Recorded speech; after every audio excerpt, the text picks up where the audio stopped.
아버지 날은 아버지의 사랑과 희생을 다시금 기억하게 하려고 만든 날입니다. 미국이 가진 좋은 전통이라고 생각합니다. 어머니 날 선물은 반지나 옷이나 핸드백이나 이런 것들을 사시는데, 아버지 날 선물은 주로 차고 치는 공구나 집수리하는 도구들, 그리고 외식들입니다.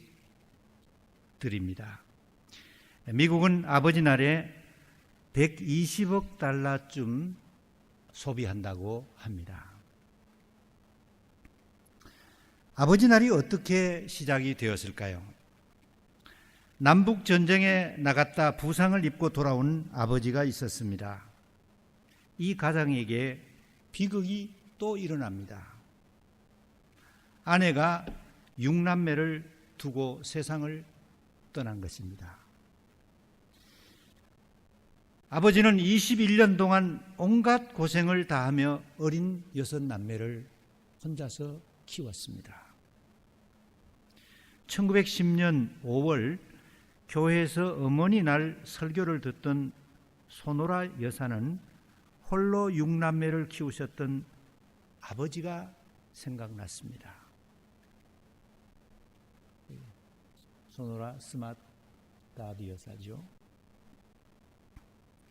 그녀는 목사님에게 6월 5일을 아버지 날로 지키자고 제안을 했습니다. 그러나 목사님은 시일이 너무 촉박하다. 그래서 6월 19일 날로 정했습니다. 전국적으로 아버지 날에 대한 지지가 확산이 되었습니다. 그러나 이게 상업적으로 이용될 수 있다는 우려로 연방의회에서 통과되지 못했습니다. 62년 뒤인 1972년에 닉슨 대통령이 6월 셋째 주일을 아버지 날로 선포했습니다. 아버지 날을 상징하는 꽃은 민들레입니다. 미국인들은 민들레를 몹시 싫어합니다. 왜냐하면 잔디밭을 다 망가뜨리니까. 그러나 민들레는 강인합니다. 그리고 밟히고 뽑혀도 계속 나옵니다. 민들레는 작지만은 번식력이 매우 강합니다. 그리고 씨가 하늘을 날아 멀리 여행하기 때문에 누구도 민들레의 번식을 막지 못합니다. 아버지를 민들레로 상징하는 것은 아버지의 그윽한 향기와 인내력, 멀리 내다보는 아버지의 믿음직스러움 때문일 것입니다. 아버지의 미소 속에는 아이를 위한 장래의 걱정이 들어 있습니다. 아버지의 가슴에는 아이들에게 훌륭한 모범이 못된 자책이 있습니다. 아버지의 심장 속에는 좀 더 좋은 아빠가 되려는 결심도 있습니다. 아버지는 속으로 울고 겉으로는 위로하는 분입니다. 아버지는 속으로 사랑하고 겉으로는 책망하는 분입니다. 아버지는 최후까지 남을 고향이며 영원히 배반하지 않을 친구입니다. 아이들은 아버지를 통해서 하나님을 배우게 됩니다. 왜냐하면 아버지는 두려움과 자비, 위엄과 사랑, 징벌과 용서를 동시에 가진 분이기 때문입니다. 성경은 이렇게 말합니다. 너희 아버지와 어머니를 공경하라. 오늘 잠언서 10장 1절 말씀에도 지혜로운 아들은 아버지를 기쁘게 하여도 미련한 아들은 어미의 근심이 되느니라. 나는 아버지에게 어떤 아들인가? 아버지의 마음을 슬프게 만드는 아들인가? 아버지를 기쁘게 하는 자녀인가? 오늘 아버지 날에 우리 자신을 한번 생각해 봅니다. 우리에게는 두 분의 아버지가 계십니다. 육신의 아버지 계시고, 그리고 내 영혼을 창조하신 하나님 아버지가 계십니다. 시편 89편 26절 오늘 은혜에서 온 찬양을 해주신 성가대가 한번 읽어주시기 바랍니다. 시작.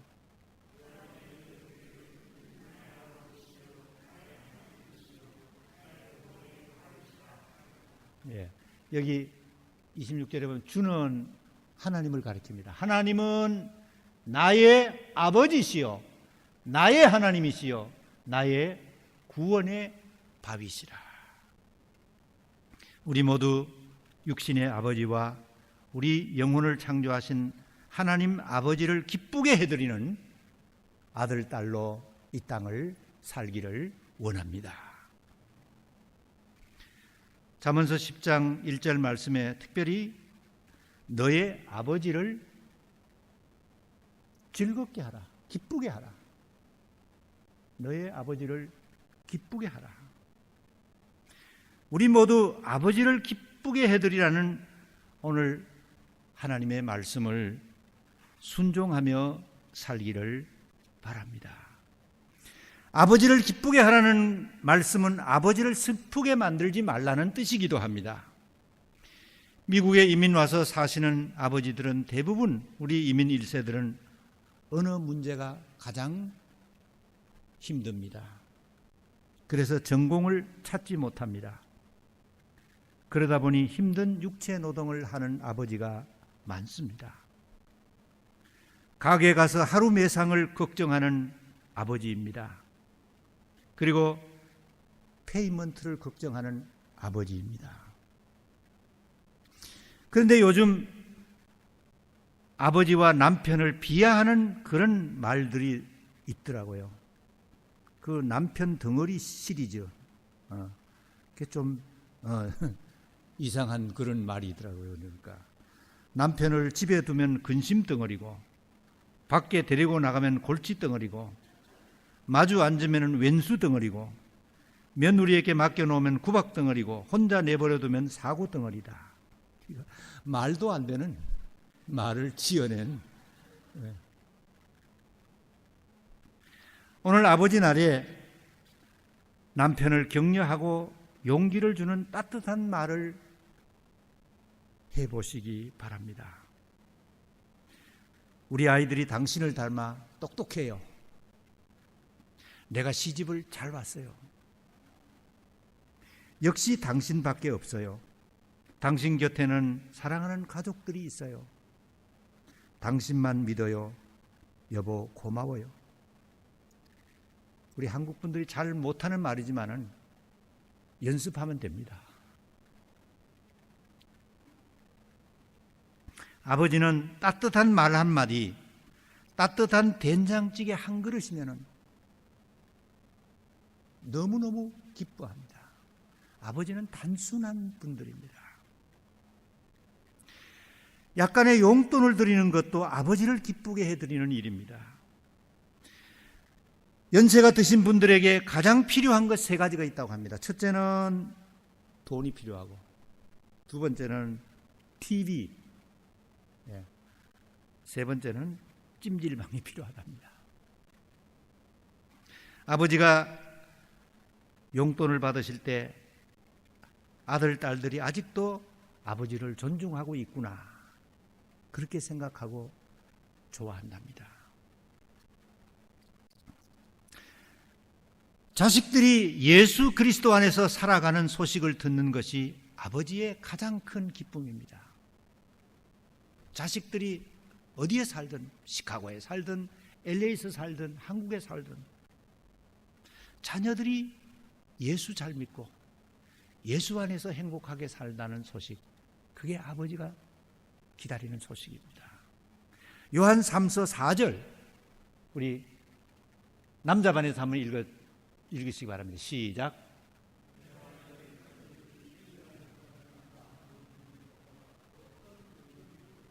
세번역 성경입니다. 내가 내 자녀들이 진리 안에서 살아가고 있다는 소식을 듣는 것보다 더 기쁜 일이 나에게는 없습니다. 아버지는 아들이고 딸인 우리가 주의를 잘 지키고 교회에서 열심히 봉사하고 하나님을 잘 섬기고 이웃과 더불어 평화롭게 살고 형제들끼리 서로 우애하고 사람들에게 존경받고 있다는 소식을 들을 때 너무 기뻐합니다. 아버지는 우리가 잘 사는 것보다도 우리가 진리 안에서, 예수 안에서 예수님 말씀 순종하며 살고 있다는 소식을 제일 좋아합니다. 이런 아버지는 늘 존경을 받아야 합니다. 첫 번째, 하나님 아버지께 순종하는 아버지를 무조건 존경을 해야 합니다. 창세기에 아브라함이 나옵니다. 하나님께서 하루는 아브라함을 찾아오셨습니다. 아브라함아, 네가 살고 있는 이 고향과 친척과 아비 집을 떠나라. 그리고 내가 지시할 곳으로 가거라. 창세기 12장 4절을 볼까요?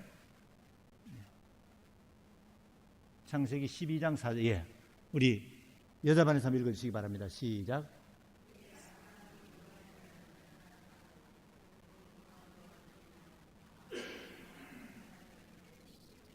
예.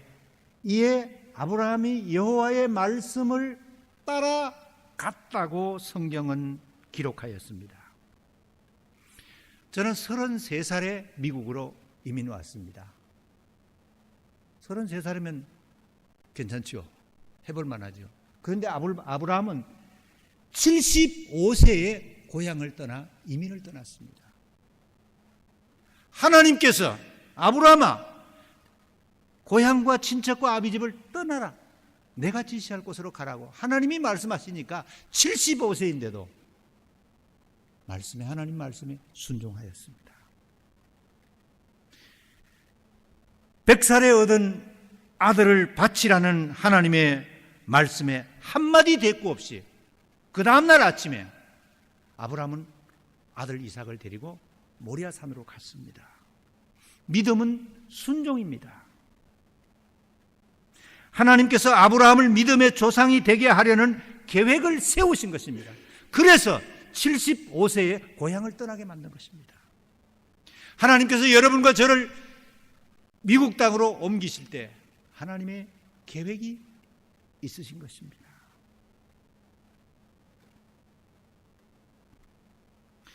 여러분과 여러분의 아버지가 아브라함 같이 하나님의 말씀에 순종하며 사시는 분이십니까? 조건에 상관없이 그 아버지는 존경을 받으셔야 합니다. 양화진에 묻힌 선교사님 이야기를 제가 15번 드렸습니다. 그리고 주일마다 한국에 온 호주의 선교사님들, 미국의 선교사님, 카나다 선교사님, 영국의 선교사님, 그 선교사님들 스토리를 말씀드렸습니다. 그분들 모두가 편안하게 살 수 있는 분들이었는데도 하나님의 말씀에 순종해서 한국 땅에 와서 한국 땅에 복음을 전하다가 묻힌 분들입니다. 성경은 이렇게 말합니다. 믿음이 없이는 기쁘시게 못하나니 하나님께 나아가는 자는 그가 계신 것과 자기를 찾는 자들에게 상 주시는 이심을 믿어야 할지니라. 하나님을 사랑하는 아버지를 무조건 존경해야 합니다. 다윗이 실수를 하죠. 자기 부하, 전쟁터에 나가 있는 부하 우리아를 죽이고 그 아내를 빼앗아 자기 아내로 만들었습니다. 큰 죄를 범했습니다. 그런데 가만히 생각해 보면 우리 중에 실수하지 않고 살아가는 사람이 있을까요?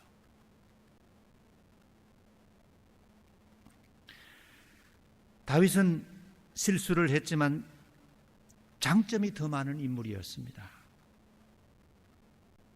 자기의 잘못을 깨닫고 자기 죄를 깨닫고 다윗은 자기 침상의 요가 다 젖도록 회개의 눈물을 흘렸습니다. 하루는 왕인 다윗이 백향목으로 지은 아주 큰 대궐에 살면서 창문으로 이렇게 내려다 보니까 하나님의 법궤가 텐트 안에 있는 것을 보았습니다.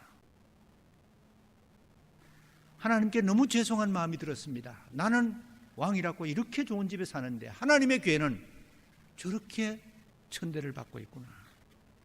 그래서 다윗이 내가 하나님의 성전을 지어드려야지 결심을 하게 됩니다. 그러나 하나님께서 허락지 않으십니다. 교회를 아무나 짓는 것 아닙니다. 너는 손에 피를 너무 많이 흘렸다. 너는 안 된다. 그러나 다윗은 실망하지 않았습니다. 성전을 지을 재료를 다 준비합니다.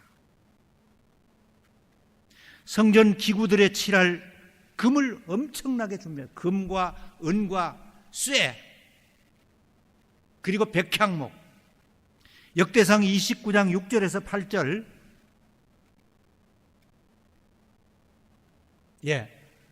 우리 같이 한번 읽을까요?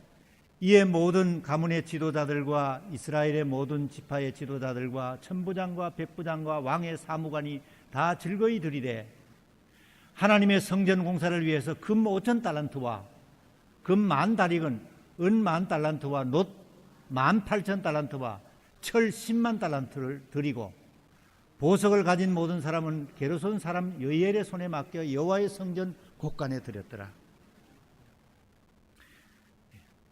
왕과 모든 신하들과 이스라엘 백성들이 하나님의 성전을 짓기 위해서 준비한 것입니다. 그래서 역대상 29장 14절에 다윗이 한 말입니다. 같이 한번 읽을까요? 나와 내 백성이 무엇이기에 이처럼 즐거운 마음으로 드릴 힘이 있었나이까? 모든 것이 주께로 말미암아 싸우니 우리가 주의 손에서 받은 것으로 주께 드렸을 뿐이니이다.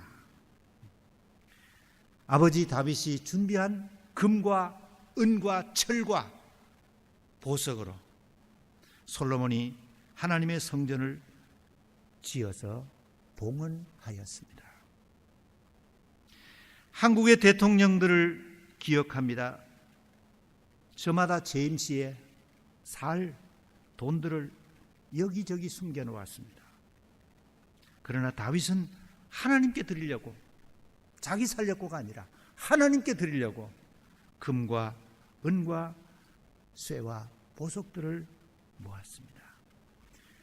다윗이 하나님을 사랑하였기 때문입니다. 예수님이 말씀하십니다. 내 재물이 있는 곳에 내 마음도 있느니라. 여러분의 아버지가 하나님의 나라를 위해서 헌신하신 분이십니까? 하나님을 사랑하는 분이십니까? 여러분의 아버지가 주님의 몸인 교회를 아끼고 사랑하며 기도하는 분이십니까? 존경을 받으셔야 합니다. 예수님이 말씀하십니다. 마태복음 22장 37절에서 내 마음을 다하고 내 목숨을 다하고 내 뜻을 다하여 주 너희 하나님을 사랑하여라. 이것이 가장 중요하고 으뜸가는 계명이다. 우리들도 하나님을 사랑하시고 하나님을 위해 사셨던 아버지를 닮아 살기를 원합니다. 끝으로 영적인 아들을 낳은 아버지가 계시다면 여러분 크게 존경하셔야 합니다. 사도 바울이 신약 성경 27권 중에 절반을 기록했습니다. 그러나 사도 바울의 가족이나 자녀들에 대한 언급은 한마디도 없습니다. 왜 그런지 이유는 우리가 알지 못합니다. 그러나 성경을 읽어보면 바울이 가장 아꼈던 아들 이름이 몇 차례 나옵니다. 그 아들이 혹시 여러분 누군지 기억하세요? 바울이 아꼈던 아들 이름 디모데입니다. 디모데는 바울이 배로 낳은 아들이 아닙니다.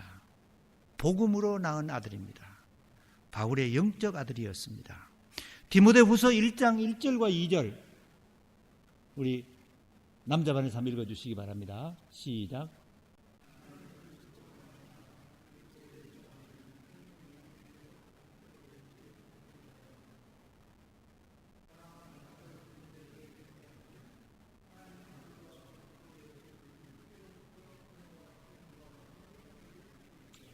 사랑하는 아들 디모데에게 편지하노니, 사랑하는 아들 바울이 디모데를 향해서 내가 가장 사랑하는 아들이라고 불렀습니다.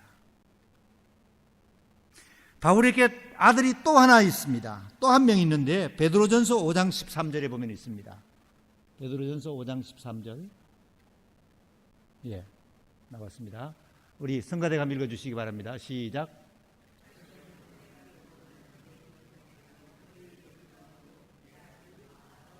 예, 내 아들 마가도 너희에게 문안한다. 마가를 바울은 자기 아들이라고 불렀습니다.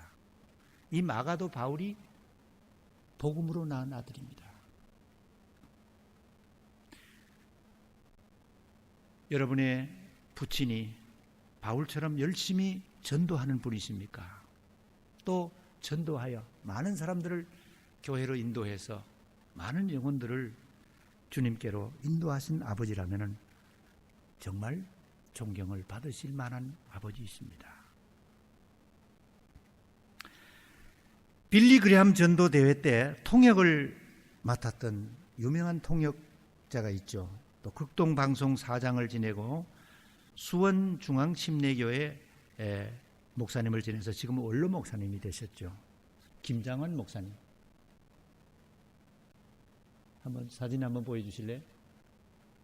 예, 아주 한경직, 이 시대의 한경직 목사님 다음으로 한국교회에서 존경을 받는 우리 목사님 가운데 목회자이시기도 하십니다. 이분이 소년 시절에 너무 가난해서 미군 부대에 가서 하우스보이로 일했습니다. 군인들의 구두를 닦아주고 청소하고 심부름하고, 그래서 식생활을 해결했습니다. 그때가 6.25 전쟁 때였습니다. 경북 경산 미군 캠프에서 일할 때인데, 하루는 소년 김장환이 그날 고향을 생각하면서 하모니카를 불고 있었습니다. 6.25 전쟁에 참전했던 미군 상사 칼 파워스가 그동안 계속해서 김장환 소년을 눈여겨보았습니다. 착하고 정직하고 눈이 또렷또렷하고 참 괜찮은 소년으로 보았습니다. 그래서 미군 상사 칼 파워스가 다가와서 한마디 던졌습니다. 너 미국 가고 싶지? 소년 김장환은 무조건 예스! 무조건 예스였습니다. 그 후에 부대 이동으로 김장환과 칼 파우스 상사는 떨어지게 되었습니다. 그러나 유학 보내준다는 약속을 잊지 않았습니다. 1951년 한국 전쟁 당시였습니다. 김장환 소년은 17살이었습니다. 칼 파워스 상사가 끊어준 408불짜리 배표를 가지고 부산에서 배를 타고 떠났습니다. 미국에 온 김장환 소년은 미션 스쿨인 밥 잔스 고등학교 그리고 대학원을 마쳤습니다. 8년 동안 이 군인이 김장환 소년의 학비를 댄 것입니다.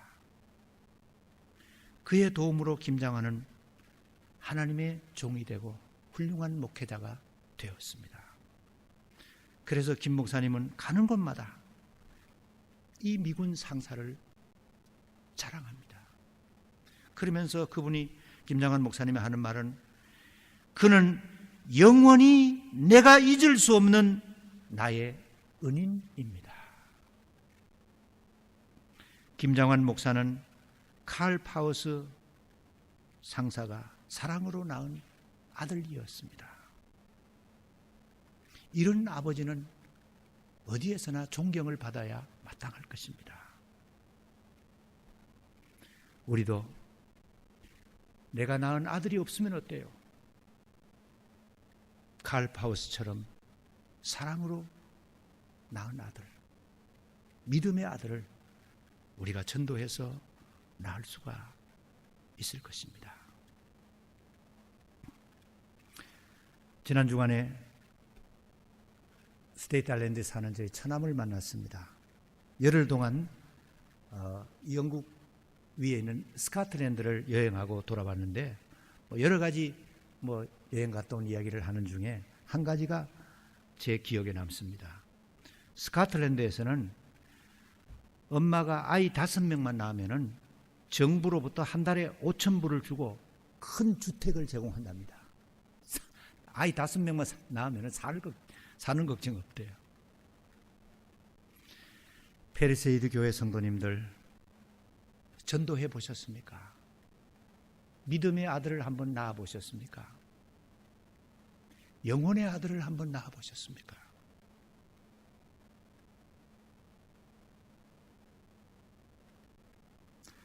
하나님께서 주시는 상급이 있습니다. 다니엘서 12장 3절. 다니엘서 12장 3절. 예, 우리 다 같이 읽겠습니다. 다니엘서.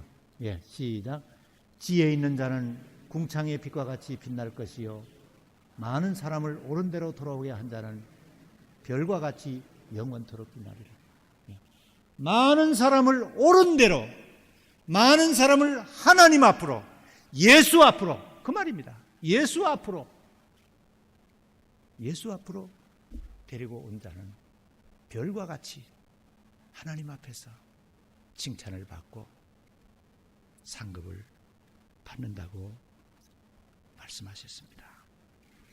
오늘 아버지 날에 우리 모두 다짐을 하십시다. 이제부터 육신의 아버지를 존중할 것이다. 이제부터 내 영혼의 아버지이신 하나님을 사랑하며 하나님을 존중하며 하나님의 말씀을 따라 살 것이다. 다짐하는 아버지 날이 되기를 원합니다. 기도하시겠습니다.